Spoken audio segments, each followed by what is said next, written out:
Que el Señor les bendiga. Bueno, primero que todo quiero compartir un testimonio para honra y gloria de Dios. Resulta que nosotros hemos tenido un problema en la casa con el servicio de la luz y nos llega un recibo por 300.000 pesos y pues nosotros no tenemos 300.000 pesos porque en mi casa la única persona y el único ingreso que tenemos es quincenalmente como de 110.000 pesos para pagar todos los servicios para alimentación. Y hasta ahora pues Daisy recibe una bendición de trabajo y pues todavía no entra plata por ese lado. Y entonces pues ese recibo no lo pudimos pagar porque verdaderamente no era plata. Pero pues se hizo la solicitud para que pues nos hicieran el favor y pues nos dejaran en cuotas. Llegó el otro recibo y nos llegó por 410.000 pesos. Pero nosotros no nos habíamos fijado que el recibo decía menos 410.000 pesos. Y nosotros pues llamamos porque de dónde vamos a sacar 400, si no tenemos 300 pues mucho menos 400, pero nosotros llamamos y el Señor nos dijo, estos menos 400 es un saldo a favor de ustedes, la empresa les está devolviendo este valor, porque la empresa cometió un error con nuestro contador. Entonces, hoy en día es muy difícil pues que un servicio público pues sea un saldo a favor para uno, ¿cierto? Eso mejor dicho, tiene que ser verdaderamente un milagro de Dios. Entonces vemos la mano de Dios porque no tuvimos que pagar, descontaron todo lo que debíamos de esos menos 400.000 pesos y nos quedó un saldo de 90.000 pesos para pagar el próximo recibo que llegue. Entonces damos gracias a Dios porque Él es fiel y verdadero, ¿amén? Bueno, ahora sí vamos a la palabra. Hoy la palabra, pues espero que no me vayan como a cuestionar, porque pues hoy voy a predicar sobre la pandemia. Entonces, yo le decía a Daisy que iba a predicar sobre la pandemia y ella se reía. Y la pandemia voy a dar como un resumen muy pequeño sobre qué es la pandemia, ¿cierto? Porque hoy en día escuchamos hablar mucho sobre la pandemia que está afectando a todo el mundo, ¿cierto?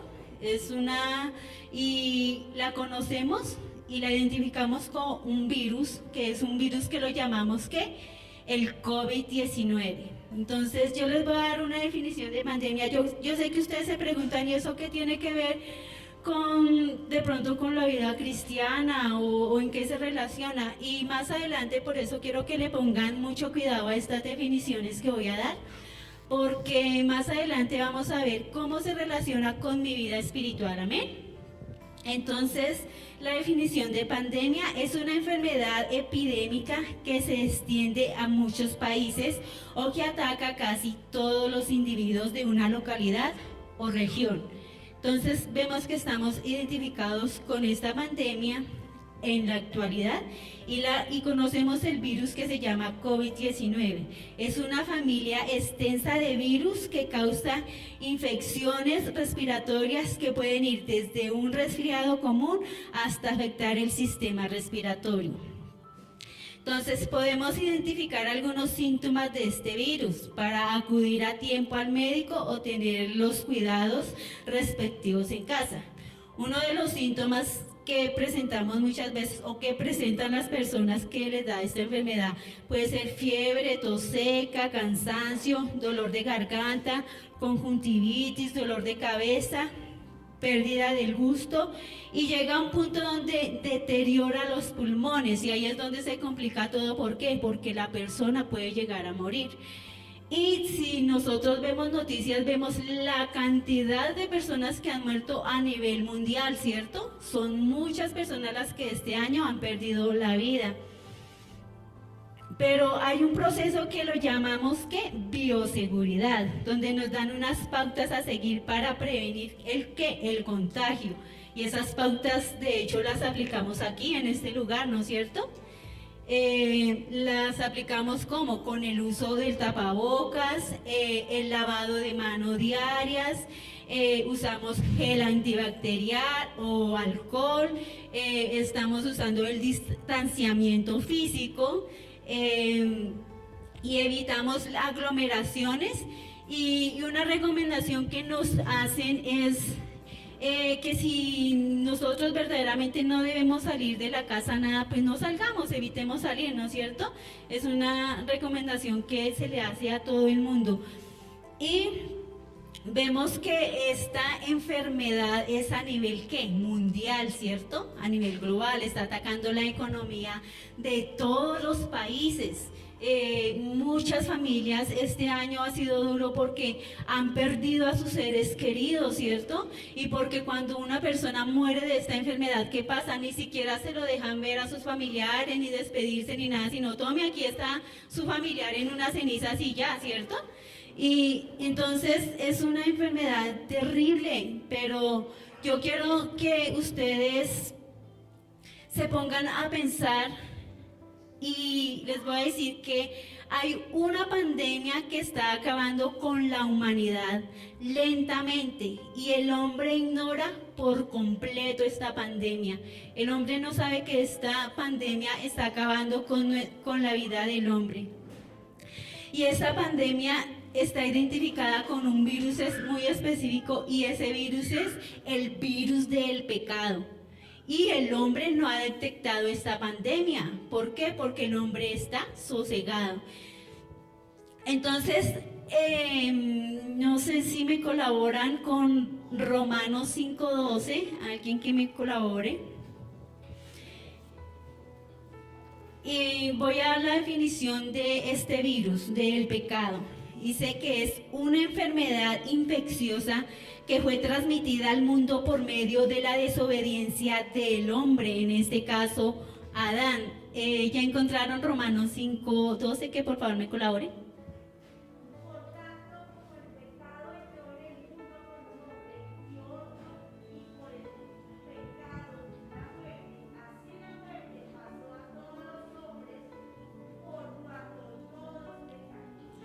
Entonces vemos que este virus entró, ¿por qué? Por un hombre, ¿cierto?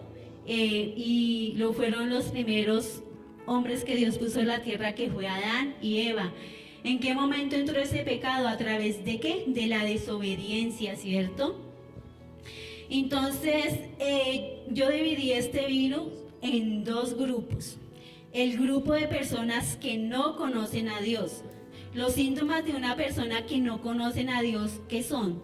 Son ciegos y son sordos.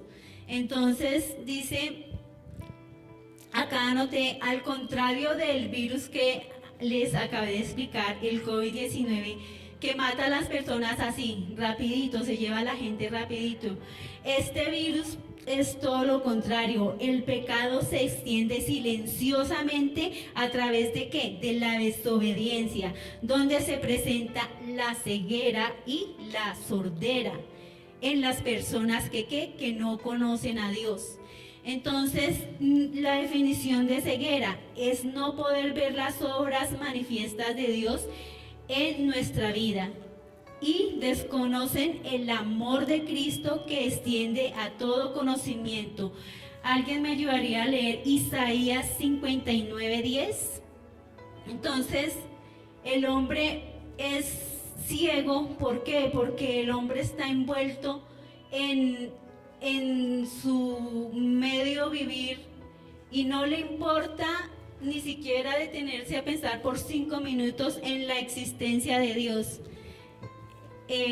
La pastora me ayuda con Isaías 59. Sí, 10.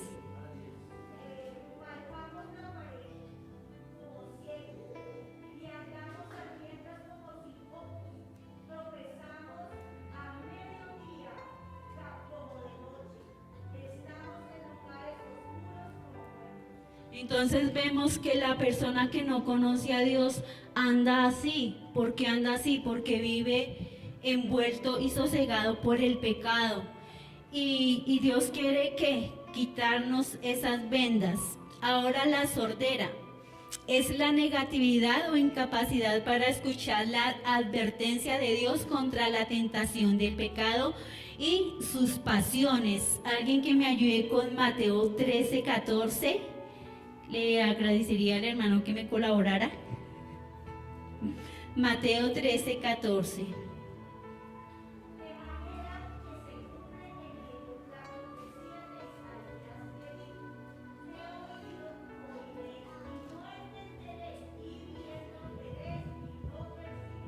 Entonces vemos que estas personas tienen esta enfermedad. ¿Por qué? Porque ellos escuchan la palabra de Dios, porque la palabra de Dios hoy en día se habla por todas partes, pero son sordos. ¿Por qué? Porque no les entra la palabra ni a sus corazones ni a sus mentes. Entonces ¿están qué? Están sordos y están ciegos. Entonces, estas personas viven de una forma tan normal que no saben que dentro de ellos llevan el virus ¿de qué? Del pecado, y no ven la necesidad de buscar una reconciliación con Dios. Sin saber que su destino, ¿cuál va a ser? Su destino va a ser la muerte, pero no va a ser cualquier muerte. No va a ser como el COVID, que se murió su familiar y le entregan las cenizas y usted va, lo deja en el cementerio y lo llora y vive su luto, vive su dolor. No, esta muerte es una muerte que es eterna, una muerte de condenación, una muerte donde va usted a sufrir todos los santísimos días el dolor del infierno. Hay una película donde muestran, y se llama El infierno ardiente, donde muestran y describen cómo es el gusano que nunca muere y atormenta a cada una de las personas que están allí. Y entonces esa muerte es terrible, ¿cierto? Pero esta enfermedad y esta pandemia del pecado, ¿a dónde nos está induciendo a las personas que no conocen de Dios? A la muerte eterna. Me gustaría que alguien me ayudara, porque pues hay unos síntomas que presenta la persona que no conoce de Dios. En 1 Corintios, que alguien me ayude del el capítulo 6, versículos 9 y 10. 9 y 10. 1 Corintios 6, del 9 al 10. Entonces, si alguien me coloca.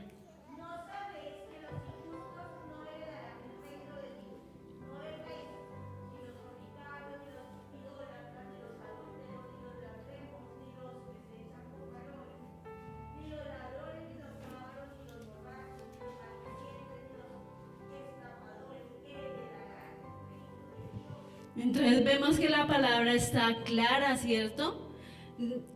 Las personas que no conocen de Dios viven en esta situación, viven en borracheras, viven en pleitos, viven en fornicación, viven en adulterio, y hoy en día el pecado, de pronto lo decía en un ayuno, el pecado está totalmente desenfrenado hoy en día. Hoy en día la homosexualidad está por todas partes. Hoy en día, antes había pudor, había respeto, pero hoy en día encontramos a dos mujeres besándose en la calle, a dos hombres cogidos de la mano, abrazados, besándose en un Transmilenio. Hoy en día vemos eso, y eso es normal. Esa es la ceguera que el diablo tiene a las personas que no conocen de Dios, porque para ellos eso es normal. Pero si nosotros vamos a la palabra dice de Dios que Él creó al hombre y a la mujer para que formaran un hogar. No dice que Él creó a la mujer para que se fueran a vivir y hicieran una familia. No dice que creó al hombre y al hombre para que se unieran y procrearan hijos y levantaran hijos. No, dice dejó al hombre y a la mujer para que los dos fueran ¿qué? Una sola carne. Entonces vemos que el mundo verdaderamente no quiere abrir los ojos, no quiere verdaderamente aceptar a Dios. Solo de pronto se acuerdan de Dios, pero cuando tienen un problema y solo ay Dios, ayúdame a este problema, o para quejarse, porque cuando se le muere un familiar a uno, uno lo primero que dice, Señor Dios, pero ¿por qué te lo llevaste? Ni siquiera tenemos como la decencia de decir, Señor Dios, ayúdame a soportar esto, sino vamos de una al reclamo. ¿Por qué te lo llevaste? Y es que Dios es tan injusto porque se llevó a mi familiar. No, Dios es justo porque Él nos está dando la oportunidad en esta vida de ¿qué? De buscarle, de servirle a Él. Entonces la palabra de Dios es clara en las cosas que no le agradan. Entonces, pero hay una buena noticia para estas personas y es que hay una cura. Para estas personas sí hay una vacuna. Y una vacuna muy efectiva que es que el arrepentimiento genuino. Porque cuando llegan a ese arrepentimiento, Dios ¿qué? Va a quitar todo aquello que está en sus vidas que no le agrada a Dios y vamos a lograr a tener una vida de ¿qué? De salvación, de vida eterna. Entonces, en Juan 3:16 dice la palabra de Dios que porque de tal manera amó Dios al mundo que ha dado a su Hijo unigénito para que todo aquel que en Él crea no se pierda más, tenga ¿qué? Vida eterna. Entonces vemos que la palabra de Dios se cumple en nuestras vidas. Él nos promete vida eterna y esa es una vida que yo creo que muchos quisiéramos, porque hoy en día se muere una persona sin conocer a Dios y, ay sí, se me murió mi familiar, que Dios lo tenga en su gloria. Pero no nos hacemos la pregunta, ¿cómo vivió esa persona en la tierra? ¿Será que sí está verdaderamente en la gloria de Dios? ¿Cuál fue su testimonio, su fruto aquí en la tierra para decir que Dios lo tenga en su gloria? Uno no sabe verdaderamente a dónde fue a parar esa vida, ¿cierto? Y qué triste saber que de pronto esa vida se perdió. ¿Por qué? Porque no anduvo en los parámetros cristianos, no anduvo como a Dios le gusta. El segundo grupo lo dividí en las personas que conocen a Dios. Esta pandemia también afecta a las personas que estamos en la iglesia. También nos toca. Y entonces, pero ¿cómo nos toca este virus del pecado? Porque hay veces dice, uy, no, pero si ellos son santos, ellos pues que van a pecar, ¿cierto? La gente hoy en día que no conoce de Dios y sabe que hay un cristiano, esa persona siempre tiene la mirada en el cristiano, a ver en qué falla para decir, vea, ¿y eso que va a la iglesia? ¿Cierto? ¿Por qué? Porque el cristiano también permite en su vida que entre este virus. El pecado también toca a estas personas y los síntomas que hay en una persona que es cristiana y se evidencian este contagio a través de que cuando una persona deja de tener comunión con Dios, a través de la oración, deja de orar. Cuando otro síntoma es cuando pierde el interés de ¿qué? De leer la palabra, de alimentarse diariamente a través de la palabra. Otro síntoma es que ya no hay motivación para asistir a la iglesia, ya dejamos de asistir, me da lo mismo de asistir que no asistir. Otro síntoma es cuando se vuelve permisivo del pecado. Y cuando ya permitimos el pecado en nuestra vida es porque definitivamente esta enfermedad ya nos ganó. Entonces, pero Dios también tiene un protocolo de bioseguridad para nuestras vidas, para que el cristiano no caiga, para que el cristiano no desmaye. Y nos permite convenir el contagio de este virus. Me gustaría que me ayudaran a leer en Efesios 6, del 14 al 18.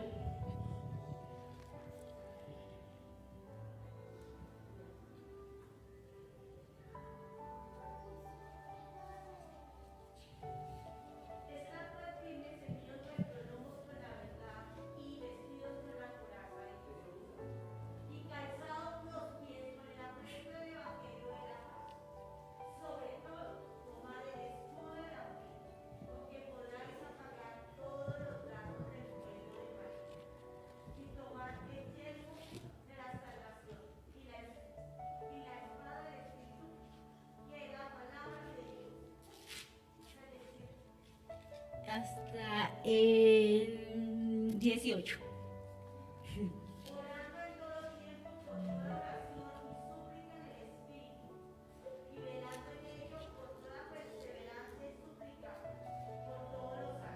Entonces vemos que este es nuestro protocolo de bioseguridad, ¿cierto?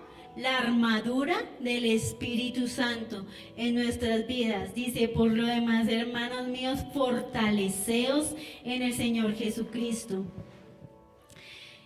En el Señor y en el poder de su fuerza, vestidos de toda armadura. Es un vestido que nos cubre ¿de qué? Que nos cubre del dardo del enemigo, porque el enemigo siempre está presto para atacar a la persona que cree en Dios, a la persona que busca en Dios.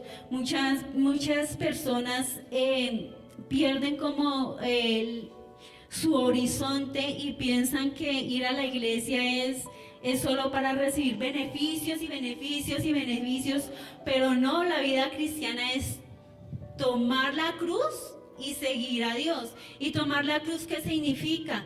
Tomar la cruz significa sufrir el rechazo de las personas por ser cristiano, porque cuando una persona comienza a asistir a una iglesia, ¿qué hace? Lo primero que hace es esconderse para que el vecino no me vea que soy cristiano, porque qué oso que ir a la gente que yo voy a una iglesia. Y si carga Biblia, ¿qué hace? Escondamos la Biblia para que no me la vean, porque es que ir a la gente si me ven con una Biblia. Entonces el diablo comienza ¿a qué? A hacerlo sentir a uno mal, ¿cierto? Y entonces uno dice, bueno, yo voy a la iglesia, pero yo voy mientras Dios me hace este milagrito, mientras Dios me sana, y después me olvido de eso, porque pues para qué voy a seguir allá. Pero no, Dios quiere que estemos vestidos ¿qué? De esa armadura, ¿para qué? Para resistir todo aquello que el enemigo quiere poner en nuestras vidas, quiere poner en nuestro camino. Y muchas veces cuando nosotros no tenemos la armadura de Dios, muchas veces permitimos la contienda entre los mismos hermanos de la iglesia.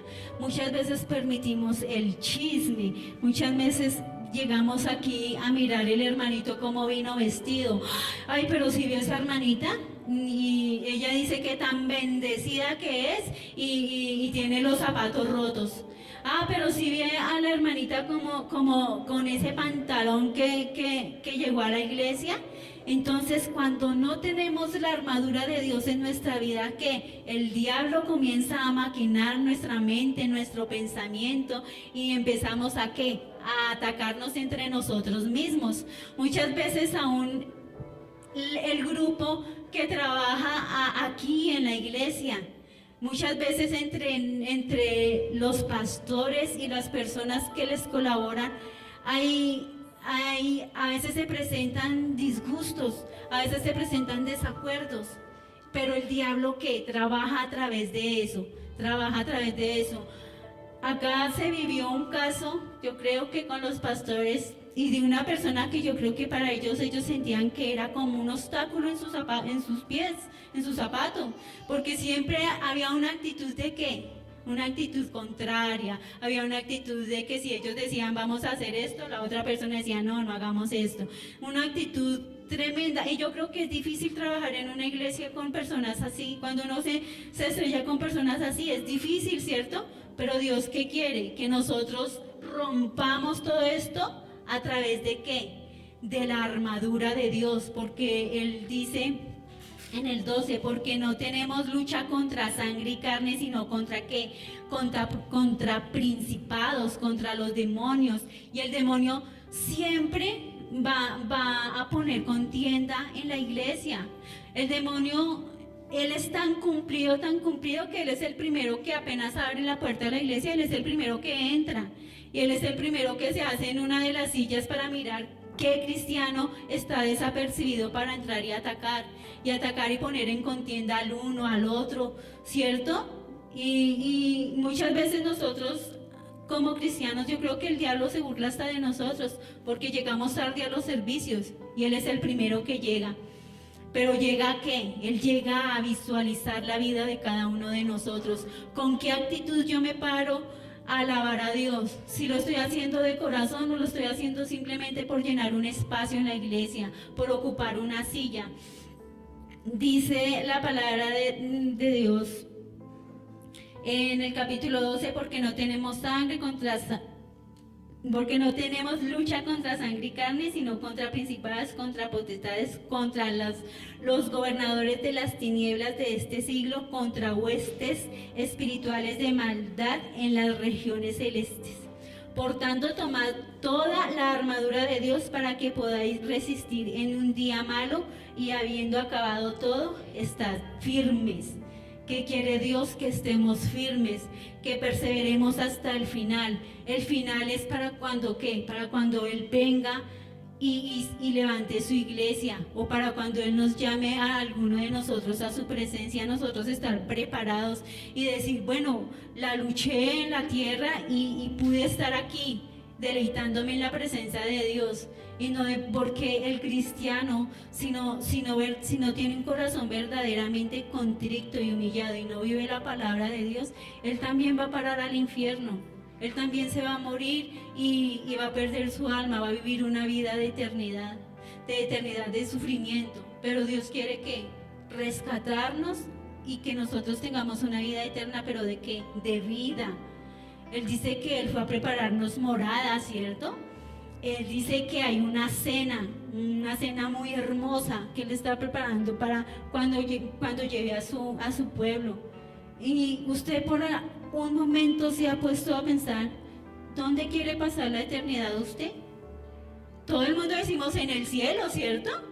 Yo la quiero pasar en el cielo, claro, yo que la voy a pasar en el infierno. Pero usted se ha autoevaluado su comportamiento, si verdaderamente está haciendo méritos para irse para el cielo. Los méritos no es, no, yo soy buena gente con él y yo le ayudo porque pobrecito. Los méritos no es, no, yo le ayudo a mi mamá porque pues es mi responsabilidad, yo le ayudo a mi mamá. Los méritos no son, no, yo ayudé al ciego a pasar la avenida, entonces ya con eso me gané el cielo. No, esos no son los méritos. Los méritos es la obediencia a lo que está escrito en esta Biblia. Es la obediencia. Nos leía la pastora, me ayudaba a leer, y decía que ni los borrachos no heredarán el reino de los cielos. Lo dice la palabra.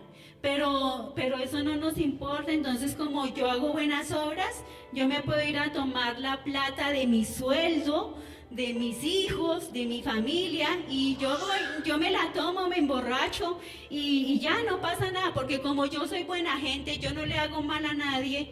El no hacer mal a nadie no es simplemente matar o robar, es como yo me comporto, como yo vivo la palabra de Dios. La palabra de Dios dice que los que se echan con varón no entrarán en el reino de los cielos. Y hoy en día, ¿qué vemos? Como decía la reina, que no estaba tan equivocada, hombre con hombre y mujer con mujer. Y hoy en día eso es lo que vemos, eso es lo que vemos alrededor de nosotros. Entonces el reino de Dios yo no me lo gano con buenas obras, yo me lo gano obedeciendo la palabra de Dios. La palabra de Dios dice que yo debo amar a mi prójimo como a mí mismo. ¿Será que sí estamos amando a nuestro prójimo como a nosotros mismos? O yo soy cristiana, pero yo odio al vecino, ese vecino que ni se me aparezca por el frente porque yo no lo puedo ni ver, porque mejor dicho, lo odio, lo detesto, pero voy a la iglesia. Muchas veces somos cristianos, pero decimos a hablar y a criticar de la hermanita, a hablar mal de los pastores. Muchas veces decimos ser cristianos, pero venimos es a murmurar, a hacer daño espiritualmente, no físicamente, porque cuando una persona habla de mí malmente, no me está haciendo un mal físicamente, pero sí me lo está haciendo moralmente, porque eso puede destruir ¿qué? Mi vida, mi autoestima. Y porque yo creo que todos valemos ante Dios lo mismo, ¿cierto? Ninguno es más que otra persona, pero yo con una mala mirada, yo puedo destruir la autoestima de una persona sin darme cuenta. Yo puedo pararme acá y predicar y mirar mal a la hermana, mirar mal a Paola, mirar mal al pastor, mirar mal a la gente. ¿A quién le estoy haciendo daño? A esa persona, ¿cierto? Pero ¿a quién estoy engañando? Me estoy engañando a mí misma. Yo no estoy engañando a Dios, porque Dios conoce mi actitud, pero yo sí me estoy engañando, porque yo creo que estoy haciendo bien, parándome a dar una palabra y bajándome de pronto a murmurar de la hermana, a criticar, o de pronto a algún hermano salir de este lugar y, ay, si vio esa hermana cómo se equivocó cuando estaba predicando y cuando estaba leyendo la Biblia, uy, qué oso, uy, qué vergüenza, uy, a mí no me pasaría eso. Eso es murmurar del hermano, porque una cosa es estar allá y otra cosa es estar acá, ¿cierto? Y por lo menos a mí me da nervios. Yo muchas veces me he parado acá, pero esto a veces me siento insegura. ¿Por qué? Porque a veces me da miedo como embarrarla, como decir, uy, no, ¿qué tal que me pasara esto, esto? Pero si me llega a pasar, yo le tengo que dar la honra a Dios. Porque yo no me puedo parar acá para honrar al hombre y para que digan, ay, pero si vio esa palabra tan bonita que dio ella, uy, no, pero es que esa hermana sí es muy sabia, es muy inteligente, ¿no? Yo no me puedo parar acá para que el hombre me alabe. Yo me tengo que parar acá para glorificar a Dios. Y cuando yo me paro a hablar acá, es porque primero Dios también está hablando a mi vida. No es para yo pararme a juzgar, ay, es que usted es una pecadora, es que usted es un pecador y ustedes se van a perder. No, Dios quiere que todos nos salvemos y Dios quiere que si cometemos errores, tengamos el valor de corregir esos errores, de no volverlos a cometer, de no caer en ellos, porque Dios es un Dios ¿de qué? De oportunidades. Dios es un Dios misericordioso. Y si yo tengo un error, yo creo que un hermano me puede llamar y decir, oye, hermanita, usted tiene este y este error, vamos a orar por esto. Y si verdaderamente sí tengo ese error, Dios obrará, ¿cierto? Pero no ponerse uno a maltratar a los hermanos a sus espaldas, a clavarle un puñal. ¿Por qué? Porque eso está mal hecho. Entonces, cuando yo tengo la armadura de Dios, que dice el versículo 13, por tanto tomad toda la armadura de Dios para que podáis resistir en el día malo y habiendo acabado todo, estad firmes. Estad pues firmes, ceñidos vuestros lomos con la verdad y vestidos con la coraza de justicia. Entonces ve, acá nosotros tenemos que andar siempre ¿qué? Con la verdad.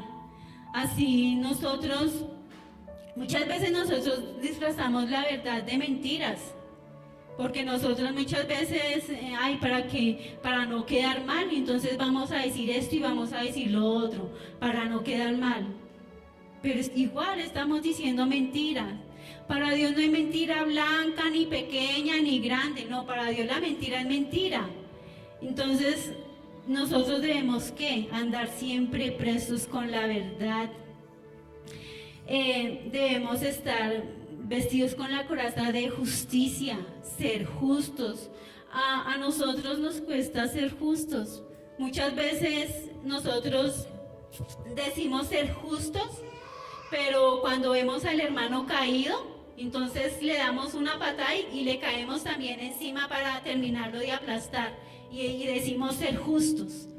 No, Dios quiere que verdaderamente mi justicia la muestre sintiendo el dolor de mi hermano, colocándome en los zapatos de mi hermano.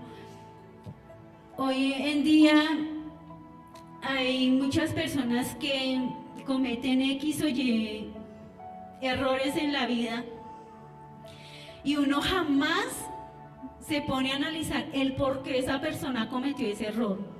Uno no se pone a cuestionar, oiga, esa persona, ¿por qué permitió eso en su vida? ¿Qué estaría pasando? ¿Qué lo llevó a cometer ese error? No, uno lo primero que hace es, y esa hermanita y ella que tan santa, que tan pura, y vea dónde cayó, vea lo que hizo, pero uy, Dios mío, es que, mejor dicho, Dios está tratando por ella, por pecadora, no sé qué, si sé cuándo, y le caemos encima. Entonces no hay justicia, yo no estoy impartiendo justicia. La justicia es ponerme en los zapatos de mi hermano y saber por qué necesidad está pasando. La justicia es ver a mi hermano mal y yo tenderle la mano y decirle, tú puedes salir adelante y vamos a salir de esta. Eso es ser justos. Dice: estad pues firmes, ceñidos, vestidos los lomos con la verdad y vestidos con la coraza de justicia y calzados los pies con el apresto del evangelio de la paz. Calzados nuestros pies con el evangelio de la paz. ¿A dónde van? ¿A dónde nos dirigimos nosotros? ¿A dónde nos debemos dirigir nosotros? Nosotros debemos dirigir y andar a compartir la palabra de Dios, a ganarnos almas, a dar testimonio. Dice la palabra de Dios que nosotros debemos andar como hijos de luz en medio de tinieblas. Pero muchas veces nosotros solo andamos ¿para qué? Para irnos de parranda, para irnos de paseo. Yo no estoy diciendo que no vayan a pasear, sí, claro, es bueno ir a pasear, pero antes de pasear, ¿yo qué tengo que hacer? Honrar a Dios. Yo no puedo dejar de honrar a Dios y darle el primer lugar al paseo. Ay, eso después vamos al culto. Primero vamos a disfrutar en familia. Primero vamos a sentirnos bien nosotros. Primero le vamos a dar prioridad a la carne, porque la carne se satisface de todo esto. Pero cuando decimos, bueno, lo primero que hay que hacer es ir un domingo a la iglesia. Ay, qué pereza, qué cosa tan aburridora ir a la iglesia.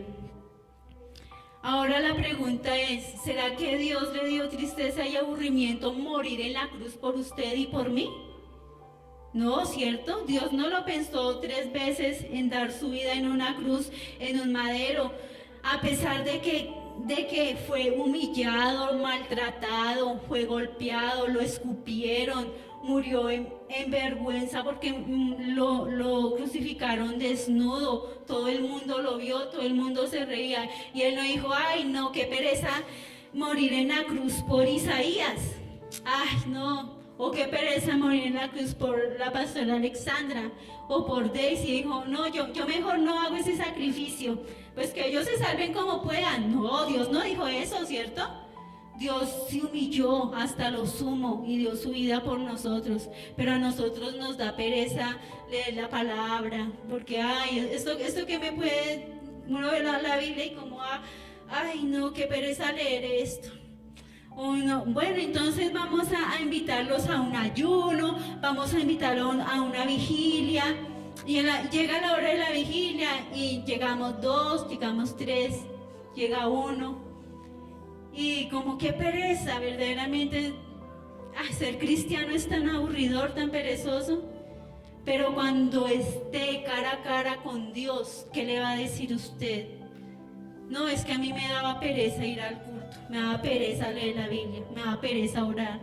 Eso era muy aburridor.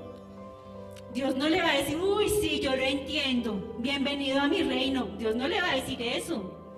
Dios le va a decir, apartados de mí, hacedores de maldad, no os conozco. Y la pregunta es, quiero que se haga esta pregunta. ¿A usted le gustaría que Dios le dijera esas palabras? Apartados de mí, no os conozco. Y irse a una eternidad, a sufrir, al infierno, porque Dios dice que van a ser lanzados al lago que arde con azufre y fuego, y donde el tormento de las personas no tendrá fin. Y qué triste que uno verdaderamente por pereza de buscar a Dios, por pereza de arrodillarse a orar, de leer la Biblia, de aplicar esta palabra a mi vida y tratar de vivir bien, de tratar de buscar la santidad, porque ninguno somos santos, ninguno somos perfectos, todos cometemos errores, pero Dios quiere que día tras día luchemos por vivir en santidad. ¿Y para qué? Para darnos la oportunidad de decir bienvenidos a mi reino, vivir en obediencia para ganarnos la vida eterna. Dios dio su vida, Dios hizo el trabajo más duro, que fue dar su vida en una cruz, en un madero. Y a nosotros, ¿qué nos queda? Lo más fácil, que lo más fácil, aplicar la palabra a nuestras vidas, vivir en santidad y obedecer su palabra. Entonces Dios quiere que verdaderamente nosotros busquemos a Dios, le honremos y no nos dejemos llevar de esa enfermedad del pecado, de esa enfermedad que nos lleva a una muerte de condenación. No, Dios quiere que despertemos y no nos dejemos afectar por esa pandemia que es el pecado. Entonces, hasta aquí llegó mi reflexión, mi prédica, y espero pues que haya quedado algo en sus vidas, en sus mentes, y que verdaderamente cuando salgan de este lugar, usted analice su vida y se ponga a pensar si verdaderamente vale la pena perder toda su vida en una muerte eterna de condenación, o verdaderamente vale la pena luchar para ser salvos y tener una vida eterna de vida, de gozo, de paz al lado de Dios. Entonces, porque esa inquietud yo se las dejo para que analicen y piensen muy bien, porque ahorita por lo menos llega, lo que decía la pastora, llega el mes de diciembre, pero llega el mes de diciembre y yo le decía a mi hija, a mí me da pereza este mes, la verdad me da mucha pereza y me da mucho aburrimiento, porque este mes para nosotros, ¿qué significa? Todos los fines de semana el equipo del vecino a todo volumen, desde viernes, sábado, domingo, parranda, y eso significa diciembre para mí, cansancio, trasnochar, no, porque no hay paz, peleas, que llegue la policía y a llevarse a la gente que está borracha, formando líos. Eso es diciembre que se vive por esa cuadra. Y es todos los diciembre lo mismo. Entonces, sí, es un motivo de pronto sí de celebración. ¿Por qué? Porque representa el nacimiento de Dios, aunque está claro que no nació en ese día, pero el mundo se puede decir, o la gente lo celebra en todo el mundo como para esas fechas. Y uno debe como, sí, estar alegre y todo eso, pero créanme que es muy aburrido. Todos los fines de semana, por lo menos desde anoche ya comenzaron, y ese sonido y esa música, y a las 4 de la mañana ese reggaetón que suena terrible, y eso suena como en los oídos de uno, pero no, es terrible. Y entonces yo le decía a mi hija, no, a mí me da pereza este mes, me da pereza porque eso es rumba tras rumba tras rumba, y eso cansa a las personas. Entonces Dios quiere que verdaderamente busquemos su presencia, nos humillemos delante de Él, y Él nos ayudará a soportar todas estas cosas. Amén. Entonces yo los invito para que se coloquen de pie, vamos a estar orando y después le voy a entregar al pastor Isaías. Señor Dios y Padre Celestial, te damos gracias por tu palabra, mi Señor amado, gracias por tu bondad, gracias por permitirnos, mi Señor amado, estar delante de tu presencia honrándote, agradándote a ti, Señor, dando lo mejor de nosotros, mi Padre Celestial, que sea tu nombre glorificado y exaltado, y bendiciendo cada vida, cada hogar que está en este lugar, Dios mío. Sea tu nombre exaltado y seas tú bendiciendo, Dios mío, el hogar de la hermana María, a sus hijos, mi Padre Celestial. Bendice sus vidas, Señor Dios, guárdales y ayúdeles, bendice a cada una de las personas que se encuentran aquí, mi Señor amado. Te damos toda honra, toda gloria y la alabanza, mi Señor. Gracias por esta oportunidad tan hermosa, mi Padre Celestial. Amén.